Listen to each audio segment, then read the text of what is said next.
लाखों कार्यकर्ताओं के परिश्रम से, प्रधानमंत्री जी के आशीर्वाद से, उनकी लोकप्रियता के कारण, केंद्र और राज्य की भी कल्याणकारी योजनाओं के कारण, जिसमें लाडली बहना का भी योगदान जबरदस्त है, ये सरकार बनी। लेकिन मेरे मन में संतोष है कि सरकार, भारी बहुमत वाली सरकार, जिसको 48.55% वोट मिले, अब तक के सबसे ज्यादा, वो सरकार बना के मैं जाऊंगा। और मुझे इस बात का भी संतोष है कि जब मध्य प्रदेश हमें मिला था विरासत में,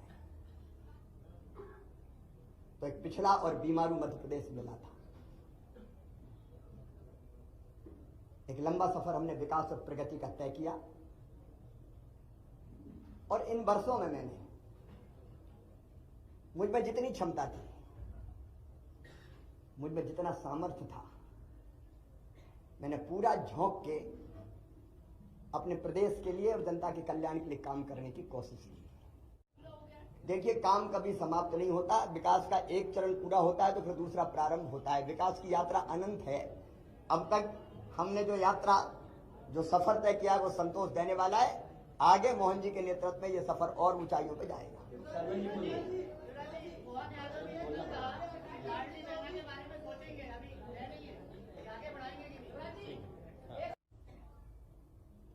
पार्टी के कार्यकर्ता के नाते, समर्पित कार्यकर्ता के नाते, मैंने सदैव कहा, भारतीय जनता पार्टी मिशन है मेरे लिए, राष्ट्रीय पुनर्निर्माण का, जनता के कल्याण का, दरिद्र नारायण की सेवा का।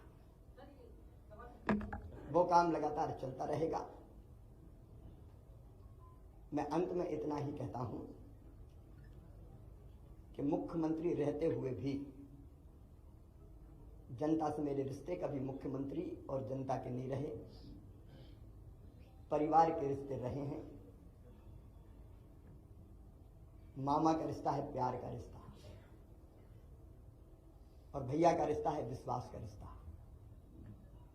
ये प्यार और विश्वास के रिश्ते को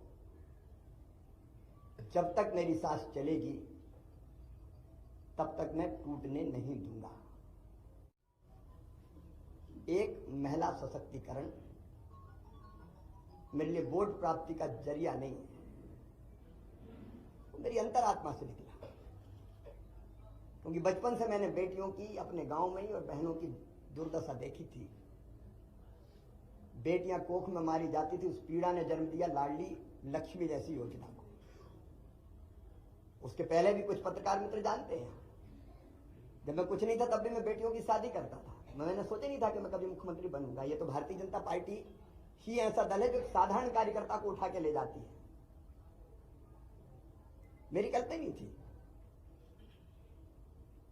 लेकिन बनते ही लाडली लक्ष्मी कन्या विवाह, 50% रिजर्वेशन स्थानीय निकाय के चुनाव में हो या गवर्नमेंट सर्विसेज में 35% तक रिजर्वेशन को पहुंचाना हो, या संपत्ति की खरीद में स्टाम्प शुल्क की कमी हो, या फिर लाडली बहना जैसी और संबल जैसी योजना हो।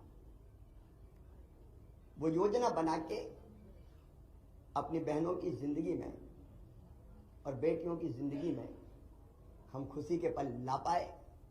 और लाडली लक्ष्मी जैसी योजना से सेक्स रेशियो में परिवर्तन आया, वो केवल कागजी नहीं रही। और जब 2017 में मैंने आहार अनुदान योजना शुरू की थी बेगा भारिया शहरिया बहनों की, और जब पोषण का स्तर सुधरा तो वो लाडली बहना की आधार अगर बनी तो वो योजना बनी, और उसके कारण भी बहनों की जिंदगी में जो परिवर्तन आया वो अद्भुत है। और दूसरा, आप देखेंगे खेती के क्षेत्र में केवल सिंचाई ने चमत्कार तो किया ही, लेकिन 0% ब्याज पे कर्जा देने से लेकर बोनस जैसी अवधारणा, लाभकारी मूल्य देने के लिए हमने शुरू किए। और किसानों के लिए भी हम काफी काम कर पाए। गरीबों के लिए मैं एक एक योजना का नाम नहीं दूंगा, लेकिन अनेकों कल्याणकारी योजना है। पिछला जो कार्यकाल अभी जो गुजरा है, ये तो कोविड के दौरान 2 साल तो कोविड रहा, 1.25 साल ही हम ढंग से काम कर पाए। और कोविड में भी मैं एक चीज मुझे रोमांचित करती है, जब मजदूर पैदल आ रहे थे अपने सर पे गठरियां रख के, तो मेरी अंतरात्मा ने कहा कि मध्य प्रदेश की धरती पर कोई मजदूर पैदल नहीं चलना चाहिए। वो कठिन समय था, बसें लगाना और लोग नियुक्त करना, कर्मचारी अधिकारी, लेकिन हमने मध्य प्रदेश की धरती पर फिर मजदूरों को पैदल नहीं चलने दिया। सीएम राइज स्कूल में मानता हूं अस्पताल में जन्म लिया इस योजना ने, जब मैं भर्ती था कोविड में खुद। तो कई तरह के काम ऐसे हैं जो हम कर पाए, और आज एक संतोष के साथ एक अच्छी सरकार और अच्छा नेतृत्व पार्टी ने तय किया है। उनको सौंप के हम आगे का सफर प्रारंभ करेंगे।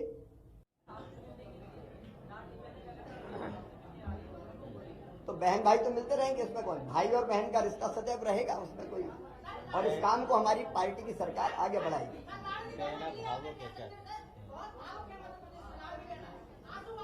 सबके प्यार के लिए मैं उनको प्रणाम करता हूं, और भाई और बहन साथ है, और सरकार भी उनके कल्याण के काम करती रहेगी। हाँ, इतना लंबे कार्यकाल में अगर कोई चीज ऐसी हो गई हो मुझसे, मैं जनता से भी निवेदन कर रहा हूं, मन में कभी मेरे दुर्भावना नहीं रही। अगर कोई काम किए, फैसले किए भी तो कर्तव्य के भाव से किए, और वो फैसला लेने से कहीं किसी को तकलीफ पहुंची हो, जनता को, सहयोगियों को, साथियों को, सब मित्रों को, तो मैं उसके लिए भी क्षमा प्रार्थी हूं।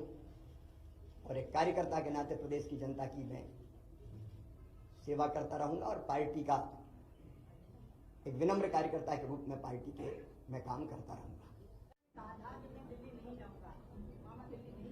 मैंने उस दिन, जब आपको ध्यान होगा, जो संदर्भ था वो ये था कि बाकी दिल्ली में है, आप दिल्ली जाएंगे क्या। एक बात मैं बड़ी विनम्रता के साथ कहता हूं कि अपने लिए कुछ मांगने जाने से बेहतर मैं मरना समझूंगा, वो मेरा काम नहीं है, और इसलिए मैंने कहा था मैं दिल्ली नहीं जाऊंगा। पहले ही अनेकों बार कहा है कि एक बड़े मिशन के लिए हम भारतीय जनता पार्टी का काम करते हैं, कार्यकर्ता है, और मिशन तय करता है हम कहाँ रहेंगे। देखिए, ये बढ़िया मैं क्षमा करें, एक बड़ा घटिया सोच है, मैं कहाँ रहूंगा, मैं कहाँ रहूंगा, मैं कहाँ रहूंगा। अब ऐसा आदमी कुछ नहीं कर सकता, सिर्फ अरे मैं नहीं बना, रोऊं गाऊं, बड़ा अन्याय हो गया, काय का अन्याय हो गया। अरे मैं आज कह रहा हूं साहब, एक साधारण कार्यकर्ता को 18 साल मुख्यमंत्री बना के रखा भारतीय जनता पार्टी ने, कोई दूसरा पहलू नहीं देखते क्या। एक साधारण कार्यकर्ता को इतने साल भारतीय जनता पार्टी जिसने मुख्यमंत्री बना के रखा, सब कुछ दिया भारतीय जनता पार्टी ने मुझे, अब मुझे भारतीय जनता पार्टी को देने का वक्त आया है। ये सोच क्यों नहीं हो सकता, मुझे नहीं बनाया, क्या नहीं बनाया, और इसलिए मैं इससे ऊपर हूं बिल्कुल।